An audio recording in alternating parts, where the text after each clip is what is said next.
All right, here we go for part 2. And here I'm just resawing some of the Spanish cedar, which is going to be for the cigar baskets.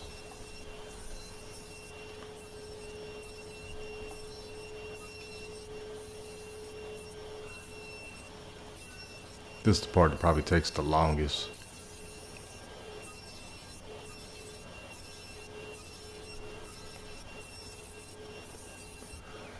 All right, once I get this done, resawing some more Spanish cedar, and this is going to be for the sides of the baskets. And I'm putting a rabbet on the ends, just to helps to make when I put the outside styles or whatever you want to call them. It just makes it easier to line everything up and make sure it's square. And right here, this is what I'm doing. Gonna glue it and use my pen nailer to make sure they are attached really well.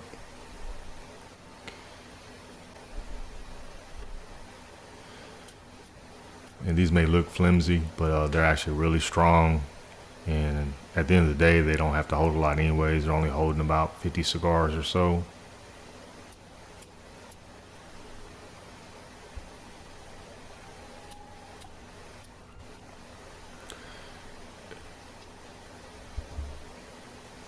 Now I'm placing a second piece at the back.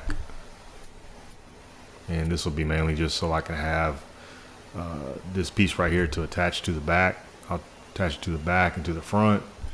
And sometimes I run those pieces side to side. Sometimes I run them front to back. This time I went front to back, and I'm using a spacer there to make sure they're evenly spaced. You don't want them too far apart because the cigars will fall through it. And then again, you don't want them too close because the humidity will have trouble getting through, and plus the closer you get, the more you'll have to make. And here I just made some trim to go along the outside edges. I'm sorry, the inside edges.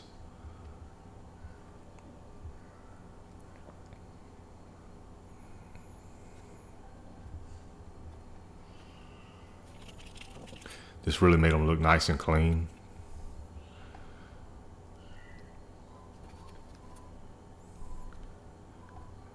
And right here I mitered the edges of this trim.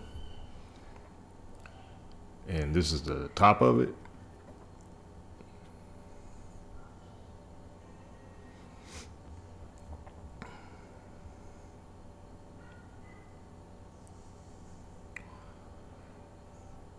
And now that I got these pinch clamps, I'm definitely going to be doing a lot more mitered edges, just because those pinch clamps really make it easier to clamp that up.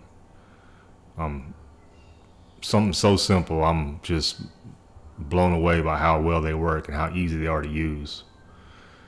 After I got that top trim on, I'm adding some more quarter round, or no, not quarter round, whatever it's called.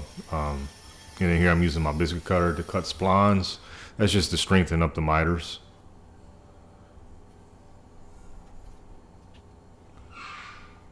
Put some glue on.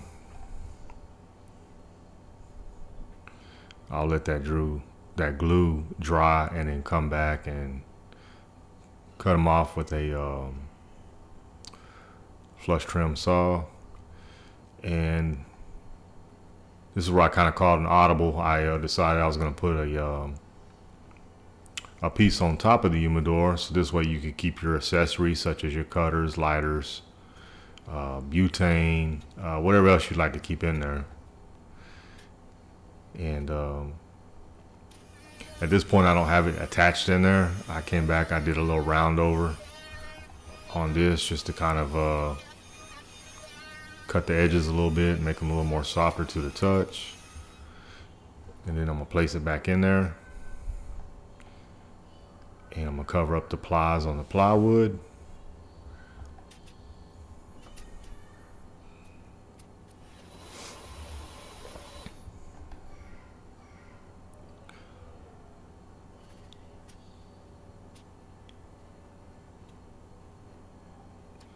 As you can see, I took my mark there and took it over to the miter saw, and You only see me do it once. I probably did it like 12 times. Just each time I just was scared I was gonna take too much off. And then I'm using this little, made a little wedge here because I'm gonna tilt the piece of plywood up so the shelf will be more displayable. After I did this is when I thought of the way I should have done it. And well, I'll probably make a small video showing you how I should have went about doing this, and I just overthought it and made it harder than what it should have been. So this is the reason why I ended up doing it like this. But if I ever do this again, I definitely know the way I'm going to do it next time. And here I am, I'm putting the shelf in, and I am going to come back, and this shelf is going to be covered with leather, just like the top of this shelf. This is going to be the top of the humidor. I covered it with leather as well. And once again, I use my biscuit cutter to cut these splines. Super easy way to do splines. Super easy. Flush trim saw. And I'll come back later when I'm sanding and I'll sand all that flush.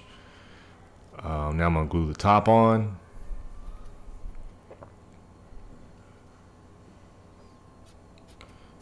Pin nail it, glue it, come back, clamp it.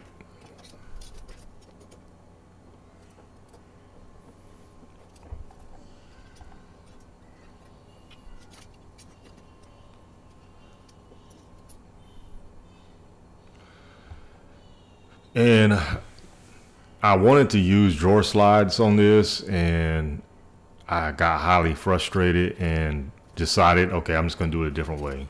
So as you can see, this right here, I just made my own kind of like slides. I didn't get a lot of footage of this because I just got super frustrated. But it's just a little simple thing. Use some scrap wood to do this.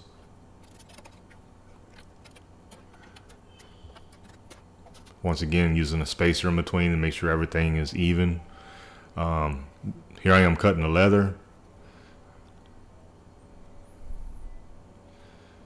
And I did look it up, and they said that you could use regular PVA glue to put this leather on. Contact cement probably would have been the best option, but I really did not want to screw that up. I've not had much practice with that, and I know that once the two sides touch, it's a done deal, so I just kind of went the safe route on it. So I did one side, now I'm put some glue on the other side.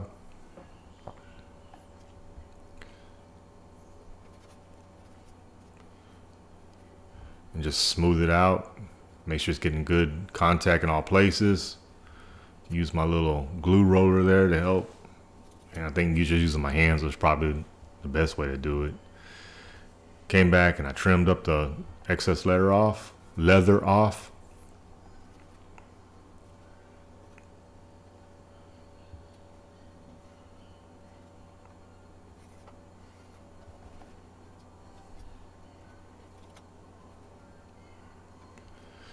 And then now I'm putting some more trim around the top.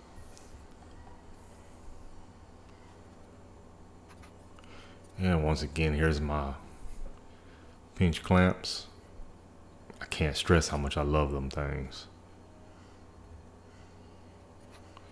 That's gotta be one of my favorite tools right there. All right, now I'm coming with the pin nailer and just making sure everything's pinned down. So I put the clamps on, and now I'm just trimming this, cutting this little small piece that's going to cover up some ply on the lid. As you can see right here, it's just a little small piece. And that's how it's going to look. And that's how that's going to look. Those are not attached yet, but here I am using my domino because this is how I'm going to attach the grid together. Yeah, I didn't get a lot of footage of this either.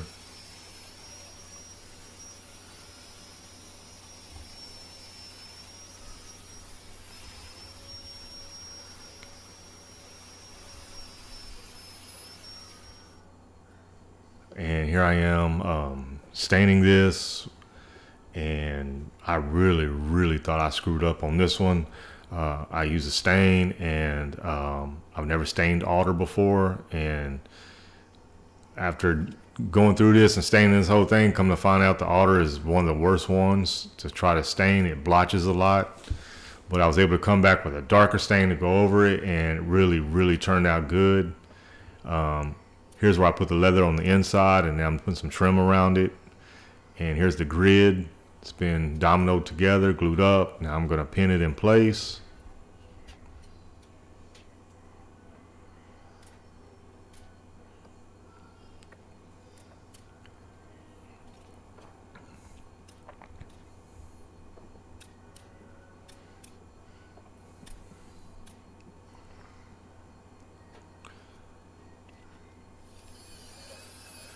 And this is where I'm gonna put the little cord. It's one of those things you put on your computer desk, and you can run the cord down to the computer. It just kind of makes it look a little cleaner. In this instance, you're gonna use a humidifier in the bottom of that drawer, like you saw in part 1. And you'll see here in a minute, I had to use my file to kind of get it just a little bit wider opening so this would fit through.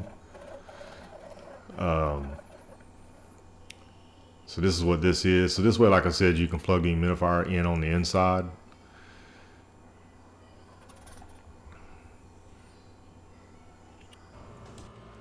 All right, the humidor is done.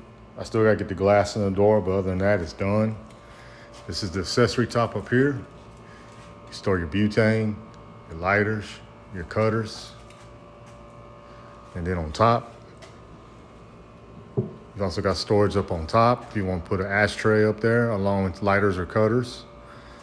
So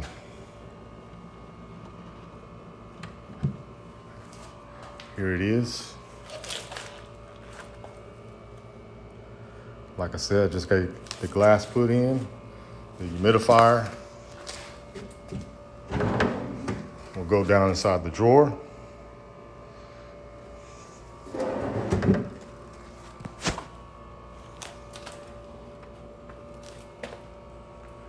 You got 4 trays.